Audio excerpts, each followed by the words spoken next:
You think Dad even notices how much it costs to keep that place running?" Those were the words that sliced through the evening stillness like a knife. I hadn't meant to overhear them. Her tone wasn't soft, wasn't the voice of the little girl who once clutched my hand in the grocery store parking lot. No, it was sharp, calculating. And in that moment, I felt something inside me shift, though I couldn't yet name it. Before we continue, please subscribe to the channel and let us know where you're listening from in the comments. I had grown used to the silence since Helen passed. Some nights it pressed in on me so heavy I thought I could feel it settle on my shoulders. Other nights it felt almost kind, like a blanket reminding me of all we had shared. I filled my days with small routines, the kind that make time feel manageable. Mowing the lawn until the lines looked neat, sweeping the porch, walking to the mailbox and exchanging nods with neighbors who had watched me grow old. On Sundays, I drove down to the diner where they still kept the coffee cheap and the pies displayed under a glass dome. The waitress, barely 30, always called me Sir, and though I laughed at it, I secretly liked the respect. Melissa, my daughter, called occasionally. Not often enough for a man who had given up so much for her, but I told myself she was busy. She had her husband Bradley to think of, and all the distractions of modern life. When she did call, the words were clipped, efficient, as if she were checking off a task on her list. "Did you pay the utility bill, Dad? How was the doctor? Have you thought about moving somewhere easier?" I told myself it was concern, but in truth the tone always felt closer to calculation. Still, I answered her questions politely. That is what fathers do. They bear things quietly. They don't demand too much. They find pride in having provided, even when gratitude grows scarce. And so I smiled when I talked to her, though she couldn't see me over the phone, and I told her everything was fine. But the truth was, I noticed every little detail that hinted at distance. The way she rarely asked about Helen anymore. The way Bradley never picked up the phone to speak to me directly. The way their visits had dwindled to birthdays and holidays, and even those felt rushed, as if they were squeezing me in between their other obligations. I told myself not to mind. Life moves fast for the young, yet the house reminded me of what I had given. I had worked double shifts at the factory to send Melissa to college. I had driven second-hand cars long past their prime, so I could cover her tuition without crushing her under debt. I had written the check for her $32,000 wedding because she said it would be the happiest day of her life. And when Bradley lost his job, and they came to me, ashamed and worried, I paid their rent until he found his footing again. Those things were carved into the walls just as much as the nail holes and worn banisters. Helen used to watch me sometimes when I sat at the kitchen table balancing the checkbook. She would reach across and squeeze my hand. "Walter," she'd say, "kindness is good, but don't let it make you blind." I'd laugh and tell her she worried too much. Our Melissa would never take advantage. She was our pride, our only girl. Helen would smile, but her eyes always held something I didn't want to see. Now, as I sat alone in the evenings, the air seemed to carry her warning back to me. One night, as the sky outside turned purple and the street lamps blinked on, I settled into my recliner with a glass of iced tea. I set the phone back in its cradle after one of Melissa's brief calls. My hand lingered there, and I thought about how often I had waited for her voice to sound warm again, the way it did when she was a little girl asking me to read her a bedtime story. I remembered her small hand clutching mine at the county fair, her hair full of sunlight as she rode the carousel. I remembered all the promises I made silently to keep her safe, to give her the best. The house was quiet, but my mind was loud with memory. I looked at Helen's chair, still placed across from mine. I hadn't moved it since the day she passed. Some things are meant to stay. Her Bible lay on the side table, a pair of glasses folded neatly on top as if she'd just stepped away. I often found myself turning toward that chair to make a comment, maybe about the sermon from last Sunday or the tomatoes Martha had given me from her garden, and then I'd remember no one was there to answer. That night, though, there was something else in the air, a restlessness I couldn't name. I rose from the chair and walked the halls, touching the walls like they were old friends. Upstairs, I passed the sewing room where Helen had spent so many afternoons. I could almost smell the starch on the fabric, hear the soft pedal of the sewing machine. I lingered there for a long time before moving on, finally stopping at the mantel in the living room. The photograph stared back.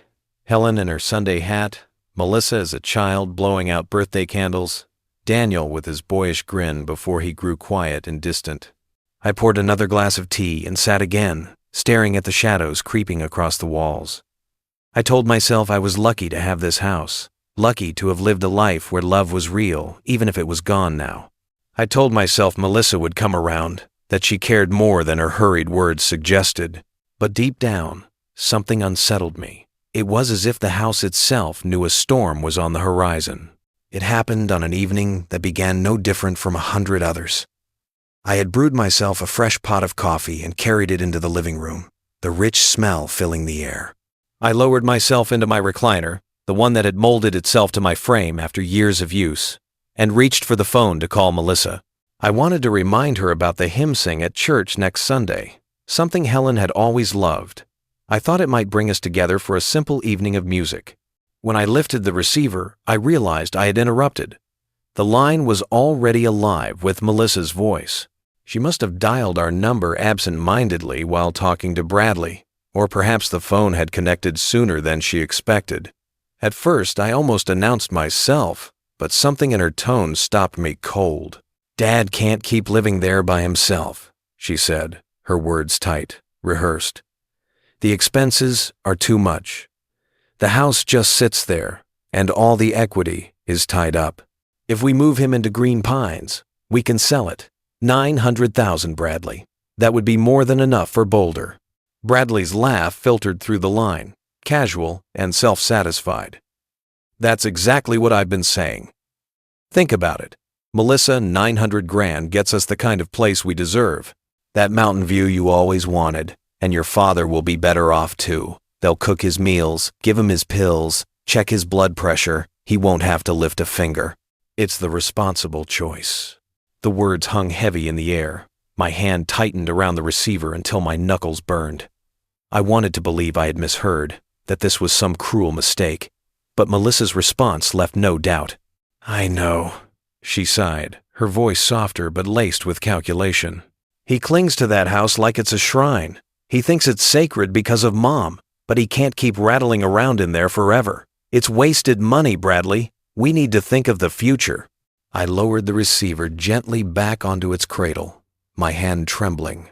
I sat in silence, the clock ticking on the wall louder than I had ever noticed before.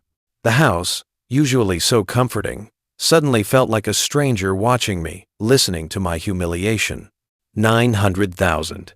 That was what my life's work had been reduced to. Every hour of overtime, every cut corner, every sacrifice measured in a dollar figure tossed back and forth like a bargaining chip. Melissa, my little girl with the blonde curls who used to climb onto my lap after Sunday school, had become a woman I could no longer recognize. I leaned forward, my elbows on my knees, staring at the photograph of Helen above the mantel. Her eyes seemed to meet mine, filled with the same quiet warning she had given me countless times. Don't let kindness be mistaken for weakness. I had brushed it aside then, choosing to believe love was stronger than greed. But now, hearing my daughter's voice weigh me against a mountain view, I could no longer deny what Helen had known. That night, sleep never came.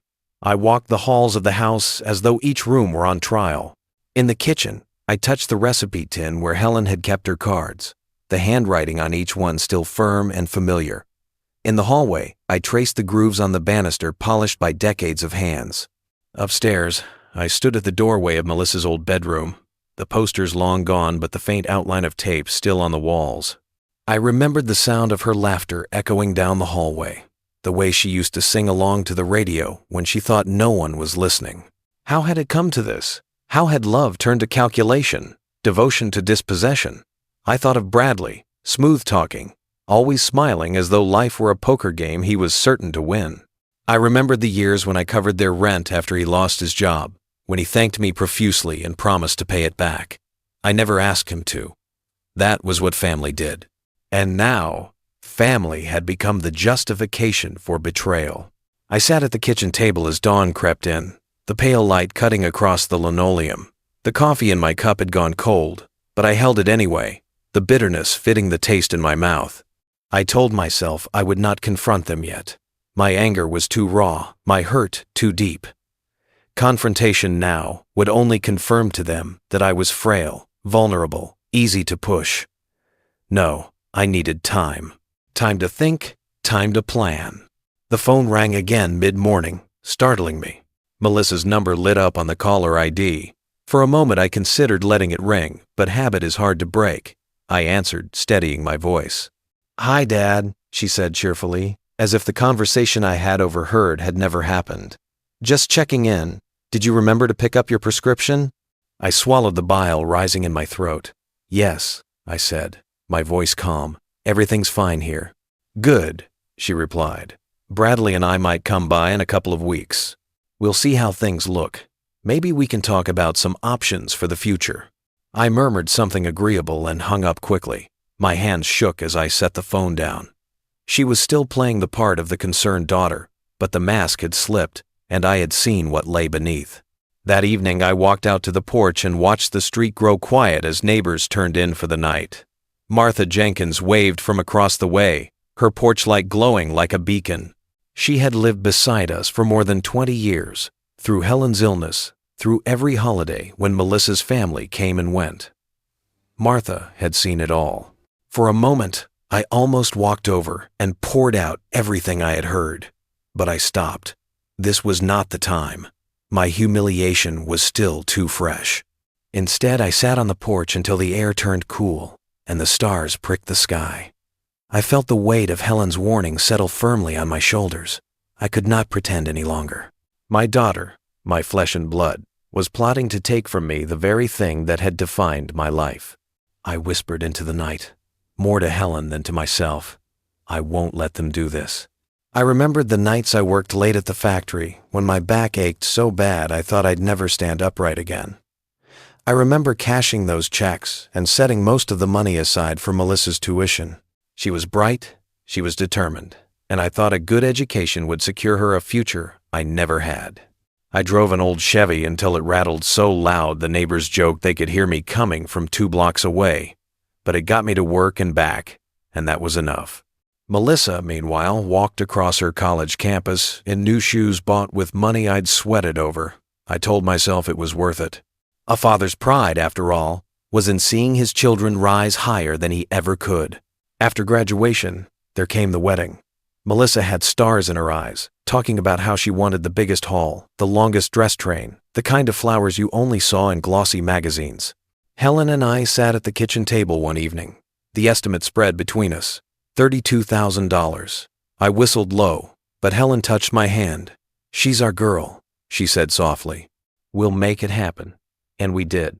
I took money out of savings. I cashed a small bond. I canceled the fishing trip I had promised myself for retirement. On her wedding day, when she walked down the aisle with her veil shimmering and her smile brighter than the stained glass windows behind her, I told myself it was all worth it, every cent. Then came Bradley. From the start, he struck me as a man more polished than solid. His handshake was firm, but his eyes shifted quick. When he lost his job, it was Helen who insisted we step in. "They're young," she said. "They'll need help." So we covered their rent, their groceries, even slipped Bradley cash now and then until he was back on his feet. He thanked us, sure, promised he'd pay us back someday. That day never came, but I swallowed my disappointment. It was family sacrifices. Walking through the house now, I felt each of those old wounds reopen. I paused by the photo albums in the living room. There were pictures of Melissa in her graduation gown, tossing her cap into the air, eyes sparkling with possibility. There were snapshots of the wedding, the reception glowing with lights I had paid for. Bradley's arm was tight around her waist, his smile wide. I stared at his face, and for the first time in years, I saw not a son-in-law, but the shadow of a man who had never truly stood on his own 2 feet.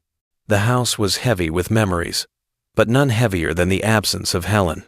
She had been my compass, the one who saw the angles I overlooked. Her voice echoed in my head more often now. Don't let kindness be mistaken for weakness. I wished I could ask her what to do. I wished she could tell me whether I should confront Melissa outright, or bide my time, or cut them off entirely. But the only answers came from the emptiness of her chair, The silence of the sewing room, the stillness of the garden she once tended. It was Martha Jenkins, my neighbor, who finally broke through that silence. She caught me one afternoon as I brought in the mail. "Walter," she called across the hedge, her voice brisk but warm. "You're looking thinner these days. You taking care of yourself?" I forced a smile. "I'm fine, Martha, just keeping busy."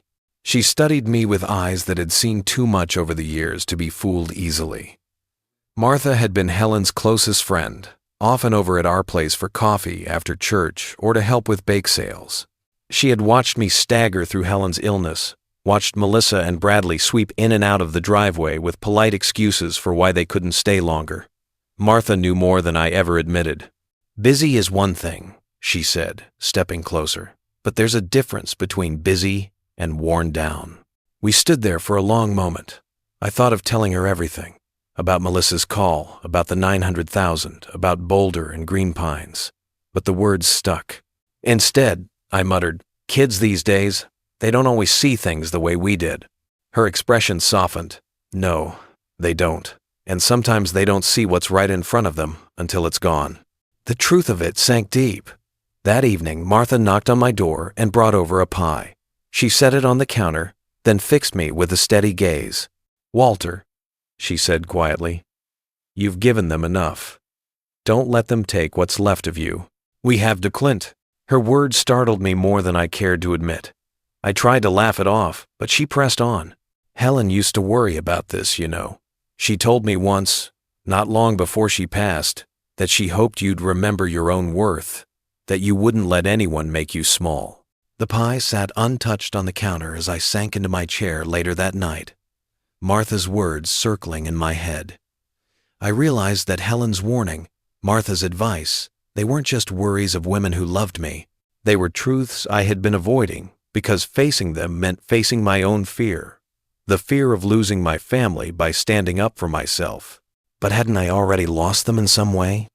If Melissa could speak of me as a line item on a ledger, what bond remained between us? That night, I walked into Helen's sewing room and sat in her chair. The fabric scraps still lingered in a basket by the desk, faded now with dust. I closed my eyes and whispered, "What would you have me do?" The silence gave no answer, but in it, I felt a stirring of resolve. For the first time since Melissa's words cut me open, I sensed that I could fight back, not with shouting or fists, but with quiet strength. The next morning, as I watered the garden, Martha strolled over again. She spoke casually about the church bulletin, about the next bingo night, but then she paused. "Walter, have you talked to Jonathan Reeves lately? You remember him helped Helen with that insurance paperwork years ago. He's a good man. Smart, too. The kind who knows how to make sure folks don't get pushed around."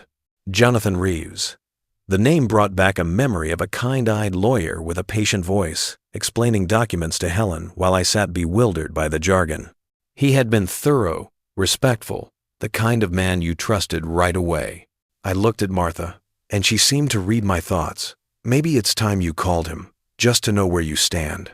As she walked back to her porch, I felt a strange mix of fear and relief.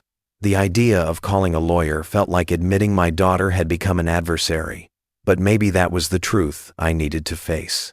Maybe protecting myself was the only way to honor Helen's memory, the only way to hold on to the dignity I still had left. That night, as the crickets sang outside and the house groaned with the weight of its years, I sat at the kitchen table and placed Jonathan's number beside the phone. My hand hovered, uncertain, but my heart knew. Sooner or later, I would have to dial. I had written Jonathan Reeves's number on a slip of paper and set it by the phone for 3 nights before I found the nerve to dial. Each time I walked past, I'd glance at those digits, crisp in my own shaky handwriting, and feel my stomach twist. Calling a lawyer meant admitting that my daughter was no longer on my side. It meant admitting she had crossed from family into something colder, sharper. But I knew I couldn't put it off forever. Helen's voice echoed too clearly. "Don't let kindness blind you." Martha's warning pressed at me every time I looked at the garden. If I did nothing, Melissa and Bradley would tighten their plans until I had no space left to breathe. On a quiet morning, the kind where the light filtered through the curtains soft as milk, I finally lifted the receiver and punched the numbers. My pulse thudded in my ears with each ring. Reeves and Associates, a brisk voice answered. This is Walter Miller, I said, my voice rough. I used to know Jonathan. My wife Helen worked with him years back on some insurance paperwork. That faced all the by fame. There was a pause, then a softer tone. Of course, Mr. Miller. Mr. Reeves remembers you. Can you come in tomorrow afternoon? The next day, I drove into Denver. The traffic felt heavier than I remembered, the skyline taller, but I kept my hands steady on the wheel of my old sedan. I parked 2 blocks from the office and walked, my knees stiff but determined. Reeves and Associates occupied a red brick building that had clearly stood longer than most of the glass towers around it. Jonathan met me in the waiting room, his hair whiter now, but the same kind eyes behind his glasses. He shook my hand firmly, no rush in his grip. Walter, he said, I'm sorry it's under these circumstances, but it's good to see you again. We sat across from each other in his office. The shelves behind him held rows of thick legal books, their spines faded with use. A photo of his family sat on the desk, his wife, 2 grown children, and a Labrador that looked spoiled in the best way. So, he began gently, tell me what's been happening. The words spilled out more easily than I expected. I told him about overhearing Melissa and Bradley, about Green Pines, about Boulder and the 900,000. My voice cracked once or twice, but Jonathan didn't interrupt. He only leaned forward, listening carefully. When I finished, the silence sat heavy for a moment. Then he said, Walter, the house is yours. You built it, paid for it. Your name is on the deed. Unless you've signed a power of attorney giving Melissa control, she can't sell it. Unless a court declares you legally incompetent and assigns a conservator, no one can force you into Green Pines. Have you signed anything like that? I shook my head. Never. Then you're safe for now, Jonathan said firmly. But these situations escalate.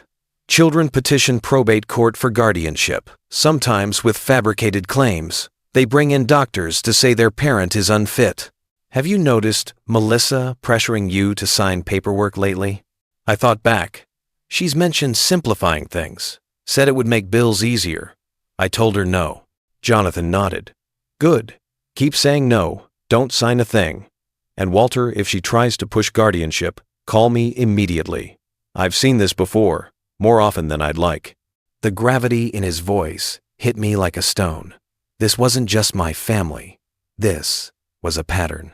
Others had walked into his office with stories like mine, stories of children turning parents into commodities. I felt both less alone and more disheartened. I don't want to fight Melissa, I admitted. She's my daughter, but I also can't let them put me in some facility and strip the house for parts. Jonathan folded his hands. There's a middle ground. You can make decisions now, on your terms, before anyone else tries to take them from you. If you're thinking of selling, do it yourself. That way, it's your choice, not theirs. The thought hit me with both fear and clarity. Selling the house myself, choosing when and how, rather than waiting for Melissa and Bradley to maneuver it out from under me. I looked at him. If I sold, they couldn't challenge it? Not if you're competent and the paperwork is sound. You'd receive the proceeds. You could move where you like, live as you choose.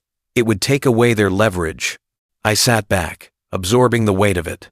The idea of parting with the house twisted something in me. Every beam, every room held Helen's memory. But was clinging to it worth giving Melissa the opening to destroy me? Maybe letting go would be the only way to truly protect myself and Helen's memory. Jonathan must have read the turmoil on my face. Walter, he said quietly, once you decide, don't look back. Regret is heavier than stone. His words settled into me, like a seed planted deep. I left his office with my head bowed, but with a strange current of determination running beneath my sorrow. Driving home, I noticed the city streets with sharper eyes. Young people bustled past crosswalks, earbuds in, lives ahead of them.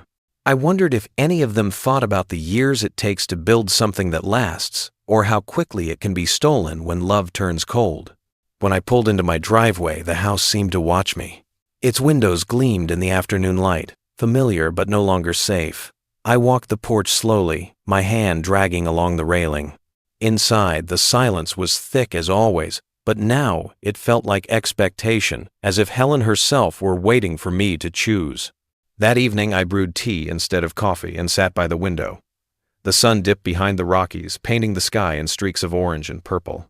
I thought about Melissa's voice, Bradley's laugh, the figure of 900,000 floating like a specter between us.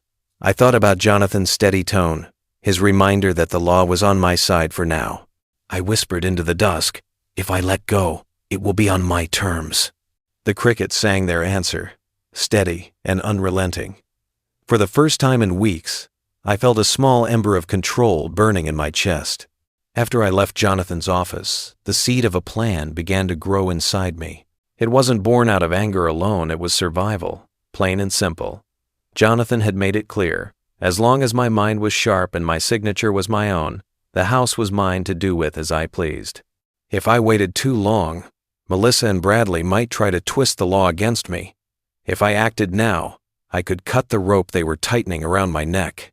I spent a few days walking through each room of the house, not as a homeowner, but as a man saying goodbye.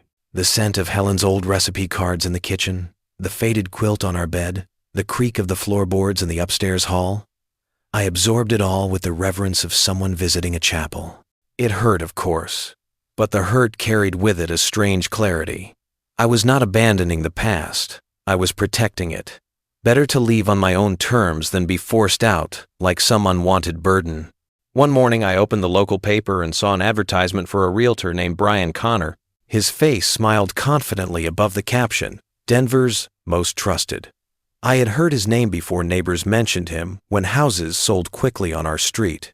He was said to have a knack for handling older properties and investors with deep pockets. That was exactly what I needed. A clean, quiet sale, fast enough that Melissa and Bradley would have no time to interfere. I picked up the phone and dialed. "Connor Realty Group," a cheerful voice answered. "I'd like to speak with Brian Connor," I said. "This is Walter Miller. I'm considering selling my house." Within a day, Brian himself was sitting at my kitchen table, his leather briefcase neatly placed beside him. He was younger than I expected, maybe in his 40s, dressed in a tailored suit that contrasted sharply with my faded flannel shirt. But his handshake was steady, and his eyes were sharp without being cold. "Mr. Miller," he began, spreading out some paperwork. "I've heard about your place. Solid home, great neighborhood, and Denver buyers are eager. You'd have no trouble closing fast, especially if you're open to investors. Are you looking for top dollar or quick security?" "Both if I can manage it," I said, steadying my voice. "But speed is most important. I don't want a long process." He nodded knowingly. "Investors are ready to pay close to market value if you let me handle it discreetly. No open houses, no nosy neighbors. Just signatures and a wire transfer." The words both comforted and stung. The idea of strangers walking these halls unsettled me. But then I thought of Melissa's voice, cool and calculating, and Bradley's laugh. I reminded myself this was not about them gaining control. This was about me taking it back. We signed preliminary papers that afternoon. Brian promised a cash offer would come within days. I closed the folder he handed me and slid it into Helen's old recipe drawer. Strange place for legal documents, but it felt right. It was as though Helen was still part of the decision, keeping watch over me. That evening, Melissa called. "Dad," she said, her voice syrupy sweet, "have you thought more about Green Pines? Bradley and I drove by yesterday. It's beautiful. There's a little garden, and they said they have bingo nights every week. You'd love it." And Lepper. I closed my eyes, forcing my voice into calmness. "I've been busy, Melissa. Haven't had the chance to think much." She pressed on. "It would make things easier for everyone. You wouldn't have to worry about bills or cooking. And honestly, Dad, this house is too much for you." I let her words hang in the silence. Then I said simply, "I'll consider it. A lie. A necessary one." After we hung up, my hands trembled, not from weakness, but from the strain of deception. I had spent my whole life being straightforward, the kind of man who looked people in the eye. Now, I was forced into secrecy to protect myself from my own child. The betrayal stung, but the determination hardened. The next day, Brian returned with good news. "I have a group of investors," he said, sliding the offer across the table. $890,000 cash, closing in less than 3 weeks. My breath caught. The number was almost identical to the figure Melissa had tossed around with Bradley, but now it was mine, not theirs. I signed, my hand steady. That night, I began sorting through Helen's belongings. I pulled out her wedding dress from the cedar chest, the fabric yellowed but still holding the faint scent of lavender. I found her church hat, carefully boxed, and her old hymn book, pages soft from years of use. Each item I touched carried a memory. Her laughter at a potluck, her voice rising above the congregation, her hand slipping into mine during late-night walks. I packed them carefully into a single box, a chest of memory I would carry with me to wherever I went. It was then I realized I needed to secure the house until the closing. Melissa and Bradley would eventually notice something was different. I couldn't risk them barging in, waiving entitlement, and creating a scene. The following morning I called a locksmith. By noon, every lock on the doors had been replaced. The man worked quickly, not asking questions. When he left, I held the new set of keys in my palm like a badge of authority. My house, my rules. That same afternoon, I stopped by an electronics store and purchased a set of small security cameras. The young clerk showed me how to connect them to a monitor, how to place them discreetly. That night, I walked through the house, mounting them in corners, the hallway, the living room, the porch. Each little red light blinked like a silent witness. If Melissa and Bradley tried anything, I would see, I would know. Later, as the house settled into its usual nighttime groans, I sat in Helen's old chair. The keys jingled in my pocket. The cameras hummed quietly in the background. For the first time since overhearing that dreadful call, I felt a measure of safety. Not peace, not yet, but a buffer between me and their schemes. Melissa called again 2 evenings later. "Dad, are you avoiding us?" she asked, irritation creeping into her tone. "I've just been tired," I replied evenly, trying to keep the house in order. "Well, we want to take you to tour Green Pines this weekend. Bradley already called to schedule." I tightened my grip on the phone. "I'll let you know," I said. "We'll see how I'm feeling." Her sigh was sharp. "Dad, you can't keep putting this off forever. We're only trying to help." When the call ended, I sat in the dark, the only sound the steady tick of the hallway clock. She believed she was tightening the net, pushing me toward her plan. But what she didn't know was that the decision had already been made, the papers already signed. She was fighting for something that was already slipping through her fingers. That night, I sat at the kitchen table with a yellow legal pad and Helen's old fountain pen. The house was quiet, except for the tick of the clock in the hallway and the occasional hum of the refrigerator. I stared at the blank page for a long while, feeling the weight of 70 years pressing against the tip of that pen. Then I began to write. Melissa, Bradley. The words came slowly at first, jagged with pain. I told them I had overheard their conversation, that I knew about Boulder, about Green Pines, about the $900,000. I wrote of the disbelief I felt hearing my own daughter reduce me to a dollar sign, my son-in-law laugh at the thought of uprooting me. But I did not stop there. I poured onto the page every sacrifice Helen and I had made. I wrote about the long nights at the factory, the double shifts that paid for Melissa's tuition. I reminded her of the car I bought when she was 19, the one she drove across the state with her friends, believing freedom had no price tag. I wrote about the wedding that cost $32,000. How I handed her that day like a gift wrapped in sweat and love. I wrote about the rent I covered when Bradley was unemployed, the groceries I paid for, the kindness I offered when pride should have made me step back. I did not write these things to boast or to shame. I wrote them so they would see in ink what they had chosen to forget, that their lives were built on my shoulders, and those shoulders had grown weary. Then I turned the letter toward the present. I told them the truth, that the house was mine, legally and rightfully, and that I had chosen to sell it on my terms. Not to fund their ambitions, not to decorate their dream home with my sweat, but to preserve what little freedom I had left. This house, I wrote, was built with love, but love cannot live where greed takes root. I will not leave it in your hands to strip bare. I will close this chapter myself, for Helen, for me, and even for you. I ended with words that shook me as I wrote them. Once, I believed kindness was enough. I believed being your father meant I could trust you. That belief is gone. What remains is my dignity, and I intend to keep it until the end. Do not come here looking for keys or excuses. What's done is done. If you want to understand me, read these words again and again until the truth reaches you. By the time I set the pen down, my hand ached and my eyes burned. The letter was longer than I had imagined. Several pages filled with memory, accusation, and finality. I folded it carefully and slid it into an envelope. On the front, I wrote their names in steady block letters.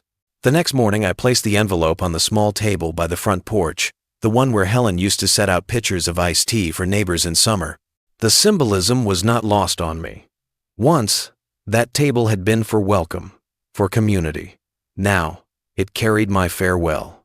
Afterward, I moved slowly through the house, collecting the last of Helen's belongings into a single box. The quilt she had stitched during our first year of marriage. The church bulletin she had saved from the Sunday before Melissa was born. A pair of gardening gloves, worn thin at the fingertips. I carried the box out to my car, setting it gently on the passenger seat as if Helen herself were riding beside me. Before leaving, I walked once more through the empty rooms. The furniture was still there, but the spirit of the house felt already departed, as though the walls themselves knew they were about to belong to someone else. In the living room, I paused before the photograph of Helen that still hung above the mantel. I reached up and touched the frame. "It's time," I whispered. "Time to let go, on our terms." Locking the door one final time, I felt a peculiar calm. The fear that had chased me for weeks seemed to dissolve. I wasn't running anymore. I was stepping forward. The drive to Sunset Manor took less than an hour. The senior community sat on the edge of town, neat rows of apartments surrounding a garden courtyard. A few residents sat on benches, chatting or feeding birds. The place had none of the cold sterility of green pines. It wasn't perfect, no place is, but it felt alive. People waved as I carried my box inside. One man, leaning on a cane, even held the door for me. "New neighbor?" he asked with a grin. "That's right," I said, and for the first time in a long while, the words didn't sting. My new apartment was small but clean, with sunlight spilling through wide windows and the faint smell of fresh paint. I set Helen's box on the table and unpacked slowly. The quilt went over the bed. The hymn book found a place on the nightstand. The photograph of Helen took its spot by the window. Piece by piece, the new space became less strange. That evening, I sat in a chair by the window, watching the courtyard below. The laughter of a group of residents drifted up, mingling with the sound of cicadas. I poured myself a small glass of Helen's favorite sherry and raised it toward the sky. For years I had believed I was chained to the house, that leaving it would be betrayal. But now, sitting in this new room, I realized the truth. My loyalty was not to the walls or the roof. It was to Helen's memory, to the life we built, and to the dignity I still held. That loyalty had guided me here, away from betrayal, towards something I could still call mine. Somewhere, back on that porch, Melissa and Bradley would find the letter. I pictured Melissa's hands trembling as she unfolded the pages, Bradley's smugness cracking as the words cut through. They would rage, accuse, maybe even cry, but there would be nothing left for them to claim. The locks were changed, the sale underway, the decision sealed. All that remained was the echo of my voice on paper, telling them the truth they refused to hear in person. I leaned back, the glass cool in my hand, and let the quiet settle around me. For the first time since Helen's passing, it felt like peace. Not the peace of pretending everything was fine, but the peace of finally standing firm. They arrived in the early evening, the kind of dusk when the street lamps flickered on one by one. I wasn't there, of course. I was sitting in my new chair at Sunset Manor, watching from the balcony as the courtyard below filled with the laughter of neighbors. But I could imagine it with perfect clarity.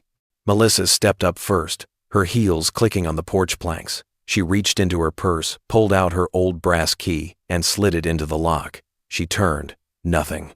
A slight frown creased her forehead. She tried again, harder this time.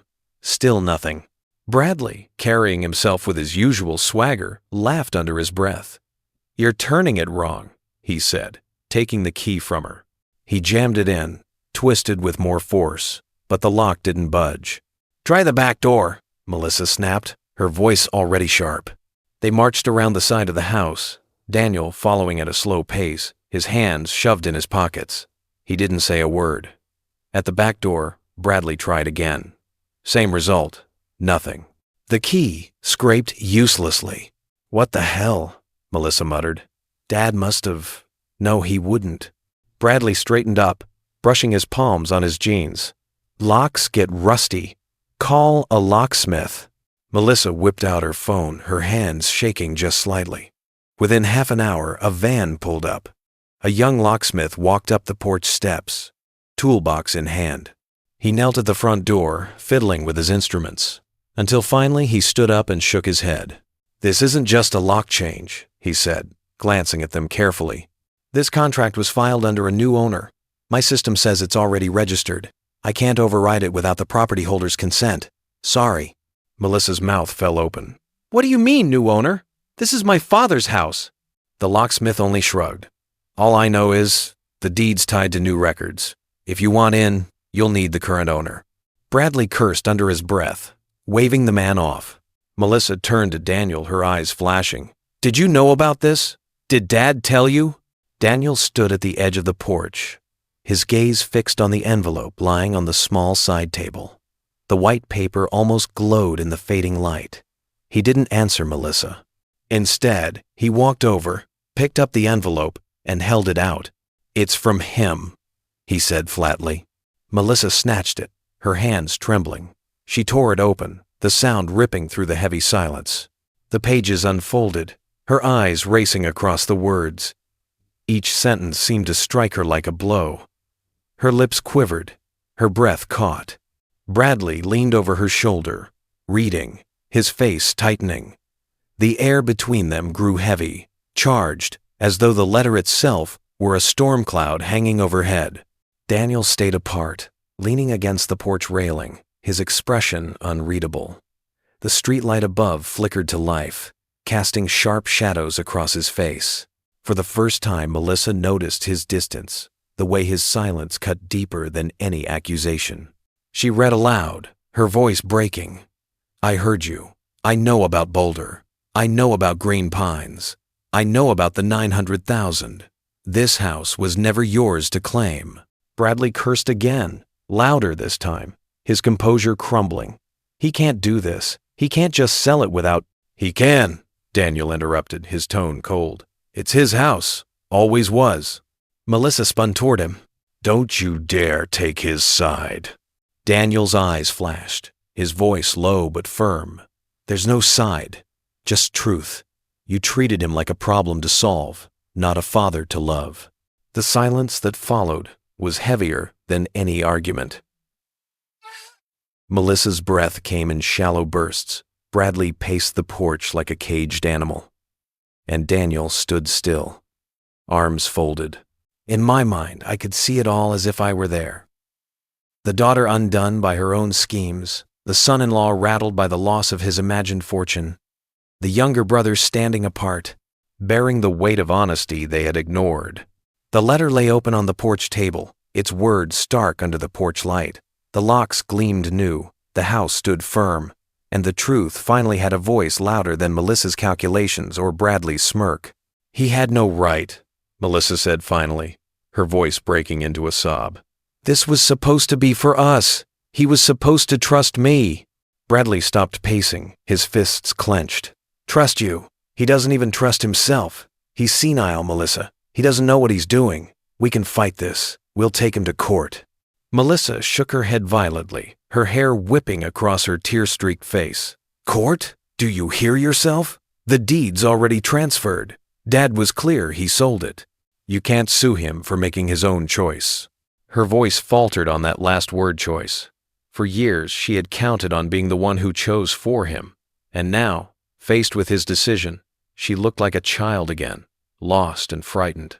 Daniel, leaning against the railing, spoke up for the first time since Melissa had begun crying. His tone was flat, deliberate. "You should have seen this coming." Dad finally did what I would have told him. Melissa whipped around, eyes blazing. "How can you say that? He abandoned us. He abandoned his own family."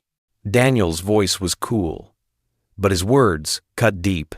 "No, Melissa, he abandoned the illusion you built. You wanted him tucked away in Green Pines so you could play Queen of Boulder. He chose himself this time. For once, he didn't bend to you." The porch seemed to shrink under the weight of their argument. Bradley's pacing quickened, his anger looking for somewhere to land.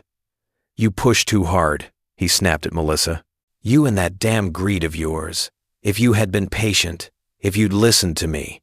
Melissa rounded on him, her tears turning to rage. "Listen to you?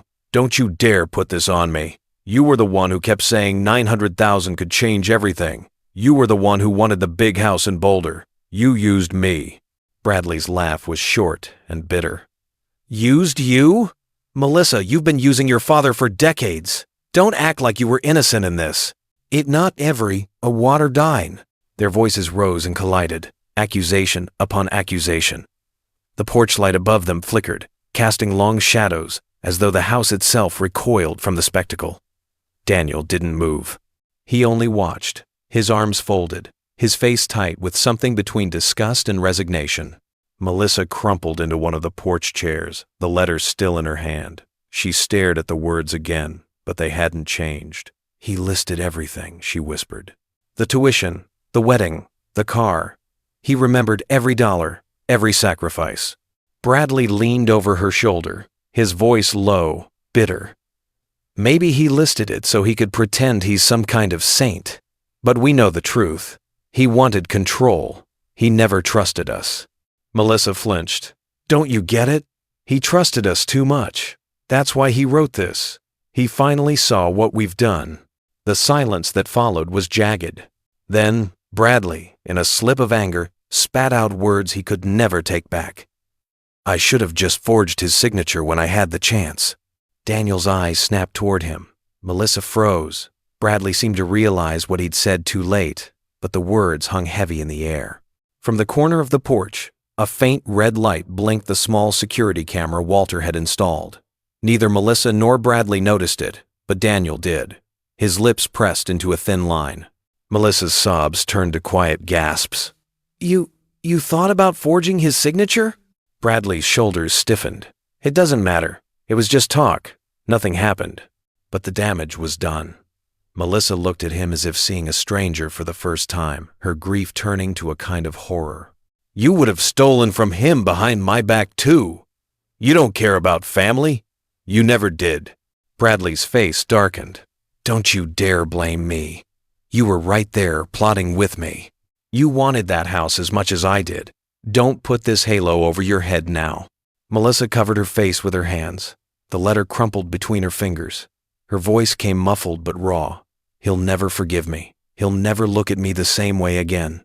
Daniel finally stepped forward. His voice was quiet but carried the weight of truth. "He already did forgive you more times than you deserved. This was the last straw. And maybe that's what you needed to see. He wasn't yours to control." Melissa lowered her hands, her face pale, eyes swollen. She stared at Daniel, but she found no comfort there, only the reflection of the disappointment she feared most. Bradley swore again, pacing to the edge of the porch. "We'll figure something out. There's always a way. People like him can't just take everything with them." But his words rang hollow. For once, Bradley sounded less like the confident schemer and more like a man watching his world collapse around him. I wasn't there to watch Daniel walk away from that porch, but I heard about it soon enough. Martha told me later how his footsteps echoed down the sidewalk, steady and deliberate, leaving Melissa crumpled in the chair and Bradley pacing like a trapped animal. She said his eyes never softened, not once. He gave his sister a glance colder than any words, and then vanished into the dark. That night, the cameras I had planted told their own story. I didn't need to see every second, but one clip mattered more than all the rest. Bradley, in his rage, had blurted out the truth, his talk of forging my signature, of stealing what was never his. The small red light in the corner caught it all. Later, When Martha came by with a USB drive in her purse, she pressed it into my hand with a look that told me she understood its weight. "Keep this safe," she said. "Jonathan should have a copy too, just in case." Jonathan did more than keep it safe. He filed it away where no one could deny it. That single slip of Bradley's tongue became a shield I hadn't realized I needed. If they ever tried to drag me into court claiming incompetence, the tape would surface and the world would see their greed plain as daylight. For Bradley, though, the damage was faster, sharper. Word leaked as it always does. A man in real estate who whispers about forgery is a man no client will trust. Within days, the investors he had courted stopped returning his calls. The little consulting gig he bragged about dissolved. He tried to bark his way through it, claiming rumors, lies, misunderstandings. But Denver is a tight enough town. Reputations crack quick when there's smoke. Melissa fared no better, though her downfall was quieter. Without the promise of Boulder, without Bradley's swagger to lean on, she shrank into herself. Neighbors whispered. Church friends kept their distance. Martha told me how she saw Melissa at the grocery store one morning, eyes red, shoulders slumped, moving as though the weight of shame pressed down with every step. People didn't need the whole story. They only needed to sense that something rotten had been uncovered. And they did. For all her defiance on the porch, Melissa couldn't shake the words of my letter. I knew it, because Martha had caught sight of her sitting in her car outside the old house a few evenings later, the pages spread out on the steering wheel, her face twisted between fury and grief. She tore at the paper, then pressed the pieces back together again, as if trying to rewrite history. But paper doesn't heal once it's torn. Neither do fathers' hearts. Daniel, meanwhile, stayed silent. He didn't return calls from Melissa, didn't stop by to check on Bradley. He came once to see me, though, standing in the doorway of my Sunset Manor apartment with his hands shoved deep in his jacket pockets. He didn't say much, just told me he understood why I had done it, that he had seen enough on that porch to know some bridges burn themselves. Then he left, not lingering, but leaving behind a quiet respect that warmed me more than he could have known. And so the illusion cracked. The family they thought they controlled was gone. The house they believed was theirs stood locked against them. The neighbors, the church, the whole little world around them began to whisper truths Melissa and Bradley had long tried to bury. They couldn't silence it. They couldn't spin it. The cracks spread until their lives rattled apart. One evening as I sat on my balcony sipping tea, Martha came by with her easy stride. She carried that same steady presence she always had, like someone who'd seen storms and knew when skies were truly clearing. She settled into the chair beside me and let out a sigh. "They're unraveling out there," she said softly. "Melissa can barely look folks in the eye. Bradley's scrambling, but no one's buying what he's selling anymore." I didn't answer right away. I only looked out at the garden, the lamplight glowing warm over the paths where other seniors strolled. Finally, I said, "I never wanted to destroy them, just to remind them I wasn't theirs to use." Martha reached over, her hand brushing mine. "Sometimes the reminder has to be loud, Walter. You gave them every quiet chance. They didn't listen. Now the noise is theirs to carry." I nodded, though my chest ached. Victory, if that's what it was, didn't feel sweet. It felt necessary, and maybe that was enough. From Walter's story, we can draw powerful lessons about family, dignity, and the limits of sacrifice. In life, many parents give everything their strength, money, and youth so their children can have a better future. Yet, when those sacrifices are taken for granted or even exploited, it becomes the parents' responsibility to stand up for themselves. Walter chose not to be treated as a burden. He affirmed his right to decide, his right to live with respect until the end of his days. The lesson here is not about bitter revenge, but about the truth that kindness must be balanced with wisdom. Parents need to know when to say no if their children begin to take them for granted, and children must realize that parental love is not a resource to be mined. The story also reminds us of a moral law. Greed and selfishness inevitably lead to loss, while integrity preserves dignity and peace. In our later years, what matters most is not material wealth, but the right to remain in control of our own lives, to live fully with cherished memories and genuine love. That, in the end, is the quiet, but unshakable justice of life. If you enjoyed this story, please like the video, subscribe to the channel, and share your thoughts in the comments. To listen to the next story, click on the box to the right.